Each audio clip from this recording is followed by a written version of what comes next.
there are biological differences between men and women that express themselves in temperament and in occupational choice.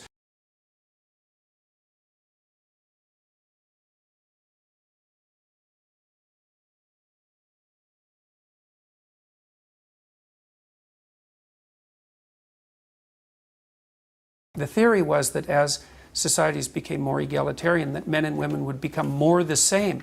But that isn't what's happened.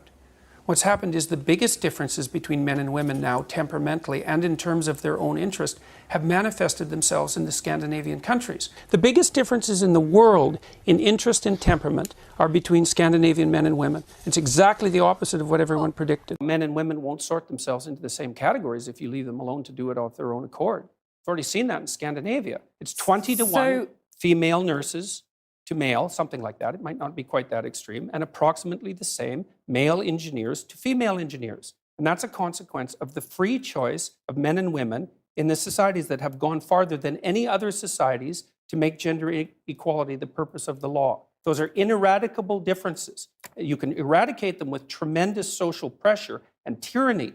But if you leave men and women to make their own choices, you will not get equal outcome. And so what that will mean is that men and women will make different choices in occupation if you let them have free choice. Now, what are we supposed to do? Are we supposed to stop that from happening? Is that the feminist perspective?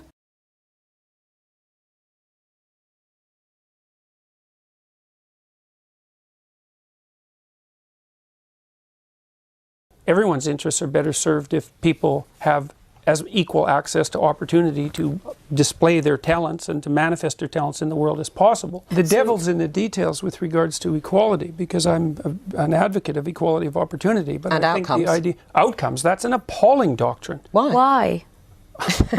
All right, simple question. Is gender equality a myth in your view? Is that something that's just never going to happen? It depends on what you mean by equality. No, Being if you mean fairly, men and women, getting the same opportunities?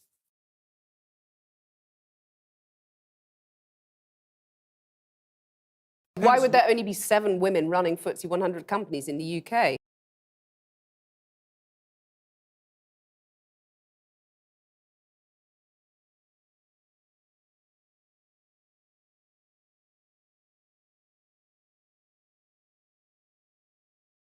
outcomes, that's an appalling doctrine. Why? All right. Well, because you have to produce an unbelievably potent bureaucracy to make the ever greater and ever finer distinctions that are necessary to enforce equality of outcome. How many group differences are you going to equalize across? Is it just gender and sex? How many genders? No, so gender and ethnicity? How many genders? I think how many ethnicities? How many races? Why would there only be 7 women running FTSE 100 companies in the UK? The first question might be, why would you want to do that? Why would a man want to do it? I mean, mean, there's a lot of money, it's an interesting job. There's a certain number of men, although not that many, who are perfectly willing to sacrifice virtually all of their life to the pursuit of a high-end career. So they'll work. These are men that are very intelligent. They're usually very, very conscientious. They're very driven. They're very high energy. They're very healthy. And they're willing to work 70 or 80 hours a week, nonstop, specialized at one thing to get to the top. To get to the top of any organization is an incredibly competitive enterprise. And the men that you're competing with are simply not going to roll over and say, please take the position. So let me come back to my question. It's absolute all-out warfare. Why wouldn't you have to battle for a high-quality position? If you're going to be successful, you need to be smart, conscientious, and tough. Well, here's a radical idea. Why don't the bosses adopt the male bosses, shall we say, adopt some female traits so that women don't have to fight and get their sharp elbows out for the pay rises? There was a huge debate in Canadian society at that point that was basically ran along the same lines as your argument, is that if the law firms didn't use these masculine criteria, then perhaps women would do better. But the market sets the damn game. It's like... And the market is dominated by men. No, it's not. It's not. The market is dominated by women. They make 80% of the consumer decisions. That's not the case at all.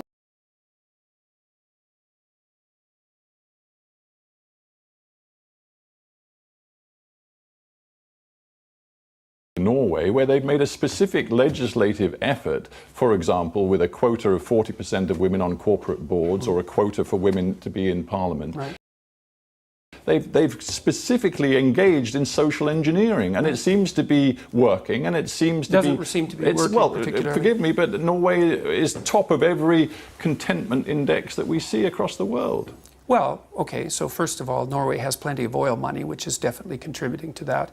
And second, it depends on what you mean by working. There's no evidence, for example, that the legislation that was designed to increase the number of women on boards has produced any movement whatsoever in the number of women who hold managerial and administrative positions in Norway. In Iceland, an energy company was about to go bankrupt. A new manager came in and said, OK, we've got to throw everything out and start again, and made a conscious decision based on his belief that it's a human right that men and women are paid equally. And so went out of his way to make the workforce within that company 50-50 as much as he could in terms of men and women being represented. So we're talking about engineers, we're talking about tradespeople, we're talking about in workshops, we're talking at the managerial level. If you hire 50% women engineers and 50% male engineers, then the women engineers are less qualified because the pool of engineers is lower among women. So you can't hire 50% women engineers without producing a decrement in the quality of the engineers, because the selection pool is too small. You can't do that on a large scale. You might be able to do that in one company. Yeah, and they certainly argue that it's not tokenism and they're not hiring second-rate women. They might argue that, but if you did it on a large scale, that's what would happen. Because look, you think about it mathematically. If there's 10 times as many male engineers as there are female engineers, and you insist upon hiring 50-50, then obviously the degree to which the female engineers are proficient cannot be the same as the degree to which the male engineers are proficient. It's mathematically impossible. So you're saying don't even try? No. I'm saying something much more specific than that. Now, one company might be able to do that for a short period of time in one isolated location. But there, of course, if you have a new manager come in and he's doing all sorts of new things, there's 50 reasons why the company is going to fail or succeed. And you can say, well, it was because of the gender equity policies. It's like, yeah, well, it's a multivariate problem. But they do point to the diversity now of the workforce, to improved morale, to improved strategies on how to come up with solutions, to their increased profitability. None of that research is credible. There's no evidence whatsoever that diversity as measured by racial or gender representation has any bearing whatsoever on creativity, productivity, outcome, any of the things you're measuring. None of that research is credible in the least. It looks like real salaries are on the rise and general levels of poverty around the world are declining incredibly rapidly. Women are being educated at an unbelievably high rate compared to 30 years ago. Like, there's all sorts of reasons to be optimistic, but equity is not one of them. It's a bad idea, and we're going to pay for toying with it.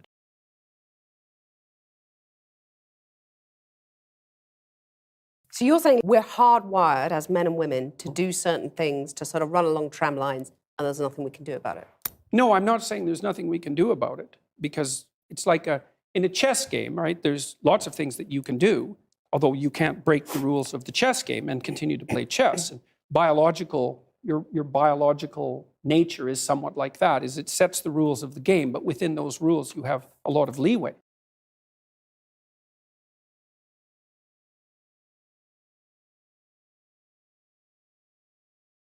Aren't you just whipping people up into a state of anger and Not at all. Divisions between men and women? You're stirring people up. Right, so you're saying that anyone who believes in equality, whether you call them feminists, call them whatever you want to call them, should basically give up because it ain't going to happen? Only if they're aiming at equality of outcome. So you're saying give people equality of opportunity, that's fine. It's not only fine, it's eminently desirable for everyone, for individuals and for society. But still women aren't going to make it. That's what you're really saying. It depends on your measurement techniques. They're doing just fine in medicine. In fact, there are far more female physicians than there are male physicians. There are lots of disciplines that are absolutely dominated by women. Many, many disciplines. It's mathematically impossible. So you're saying don't even try? No, I'm saying something much more specific than that. A lot of people listening to you will just say, I mean, are we going back to the dark ages? That's because they're actually here? not listening. They're I'm just listening very projecting carefully, what and they I'm think. hearing you basically saying women need to just accept they're never going to make it on equal terms, equal outcomes is how you defined it. No, I didn't If I say was that. a young said woman that equal... watching that, I would go, well, I might as well just go and play with my Cindy dolls and give didn't up say trying that. at school because I'm not going to get the top job I want.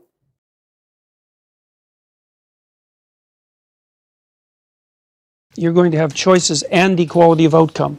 What if people choose different things, which is what they've been doing in Scandinavia?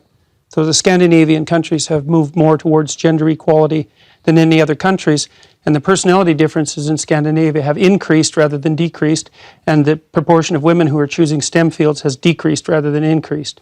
So as cultures become more gender neutral, the number of women who choose STEM fields decreases. What do you mean by not increasing. STEM fields? So science, technology, engineering, and mathematics. think So if you let men and women make their choices, what actually happens is that they specialize in different situations, and you don't get equality of Could outcome. they not have been programmed to have those views from the moment we raise them and give boys Lego and construction? No, because what happens is that as countries get more egalitarian, which means there's less programming of that sort, the differences get larger, not smaller. And the scientific data on that is clear, and most of it was generated by people who have a left-leaning bias, so you can't blame it on conservative scientists. It was a shock to everyone to find that out. There's nowhere in the world that women are equal, but Scandinavia has made the most progress towards shared parenting, etc. Yep. That said, it's not done yet. There's nowhere in the world where this is done yet. But it's having the opposite effect that the gender equality types predicted. Opposite, not the same. No, and it isn't a theory, it's actually data driven by tens of thousands of surveys and the best scientific literature on the topic. It's not a theory, and I didn't come about it because of my political perspective. I looked at the data. What it showed was that as countries become more egalitarian, the differences between men and women grow. They don't shrink. Like George and I look at the data and I look at the studies, and I'm really also very much interested in studies like the analysis that was done by the American Psychological Society, which looked at 45 analysis of whether there's sex difference over 20 years. And its conclusion was that men and women are basically alike in terms of personality, in terms of cognitive ability, in terms of leadership.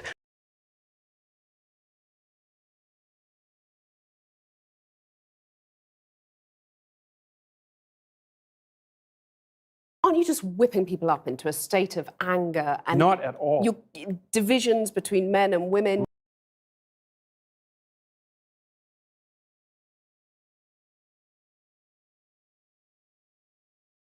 يعني ايه انثى بقى؟ انا تقولي كلمة انثى دي ما لما بحبهاش. تقولي انا ضد الجواري، ضد شخصية الانوثة الجواري.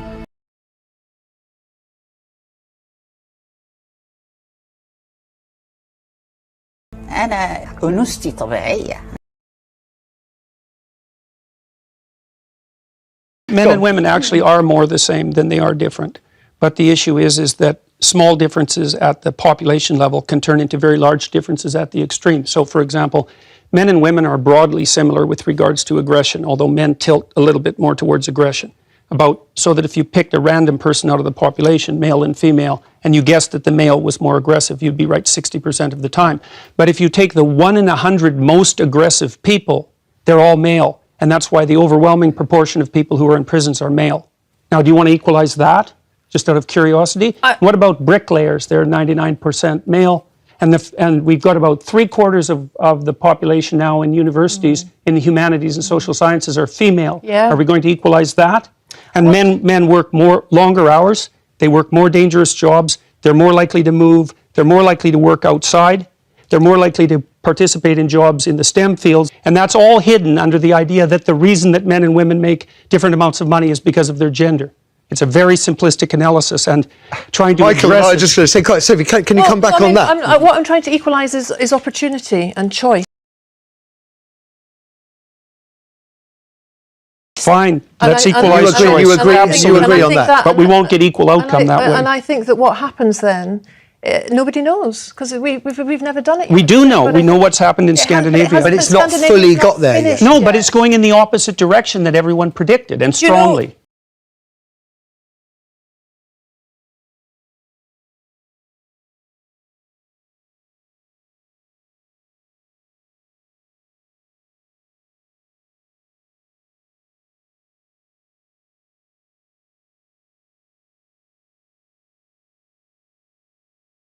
There should be inequality of opportunity. There needs to be the same rights. But you know, something that surprised me, that neither of you, and equality of outcome,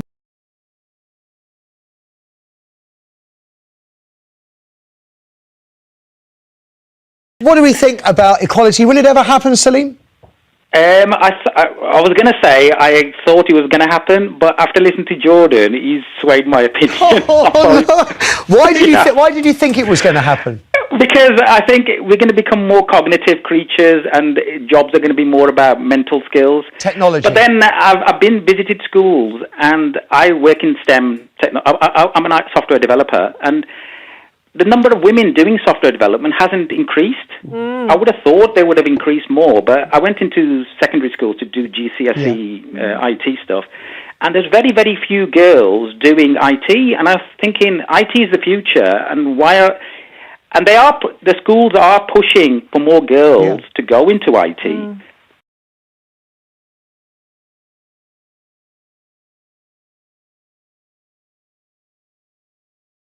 I'm a CEO of a quite profitable IT company. I have the experience and authority to talk about this topic. Now, what I want to say is that the whole talk about women in IT is usually a bad thing for us. Because basically what it says is, well, it's okay to have lower income, it's okay to do worse than boys in the IT industry because, well, there's a world conspiracy against you, you know, people hate you, that's why. So that's why I'm against the whole talk. Also, I did some recruiting because I have a company. And also I went to a school that had like 8 girls and 100 boys. So, you know, I'm quite used to being around a lot of boys. The whole thing is, girls are usually quite lazy. They're just not that good programmers. Sorry, but that's true, honestly. They just don't want to get their hands dirty to do the job. And when I tried to do some recruiting, I intentionally wanted to recruit women. And at the end, I failed to do so. Do you want to know why? Because most of those girls were usually just cheating, and they were just not good programmers. At the end, I had to recruit boys. And that's why I think the whole talk about let's recruit more women is bad, because at the end, you're recruiting worse programmers. At the end, your company is going to suffer. You're going to lose some money. I know it's trendy to talk about women in IT, but I think women should just start studying more and getting the job done. And I honestly don't see girls staying up until late at their office and working that often. No, it's usually the boys staying there. Why? I don't know. So that's what I want to say. I think the whole lecture should be removed.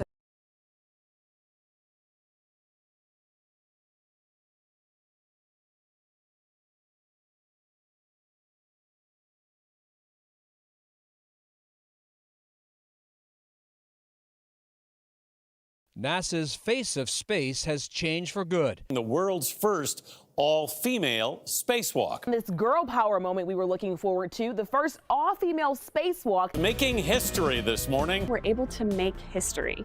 Everyone is watching these two women step into space and step into space history. Just made history. One giant leap for 2 NASA astronauts, the first all-female spacewalk. Tonight, one giant leap for women in space, venturing outside the International Space Station and into history. Back on Earth, the girls in this classroom were watching in awe. It's really cool seeing someone with the same gender as me being out there in space and like doing something so great. So great is right. Cook, 40, has made 3 prior spacewalks. Mir just became the 15th woman to walk in space.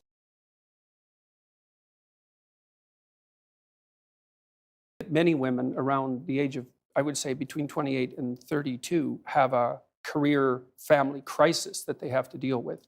And I think that's partly because of the foreshortened time frame that women have to contend with. Like, women have to get the major pieces of their life put together faster than men. For the typical woman, she has to have her career and family in order pretty much by the time she's 35, because otherwise the options start to run out. And so that puts a tremendous amount of stress on women, especially at the end of their 20s. At 19, it's all career. By 30, that's just not the case. I don't know if I've seen a single woman who I didn't think had a psychological problem who hadn't seriously flipped in their attitude towards the balance of family and career by the time they were 30. And then you see lots of women who at 40 haven't had kids and perhaps wanted to, and that's not a pleasant situation. I was talking to a woman who is about 39, a professional woman, attractive, well put together, competent, well educated, successful in her profession, unmarried, in a relationship with an older guy, but unmarried, and desperate to have a child. She said no one ever talked to her about the fact that she'd actually want to have a family or encouraged her to think about doing that. It was as if it wasn't within the realm of possibility that one of the things that she might have the ambition to do would be to be a mother. And that's just not acceptable. And it was like she woke up in her late 30s and thought, well, the first thing she thought was, this profession of mine is actually nowhere near as comprehensively fulfilling as the advertisements claimed, which is something that virtually everyone discovers as they move forward in their professional career. You know, I mean, the reason that you get paid generally for your work is because you're doing something that you wouldn't choose to do if you weren't being paid for it. And so the idea that your career is going to be the fundamental source of your fulfillment is true for a very tiny minority of people.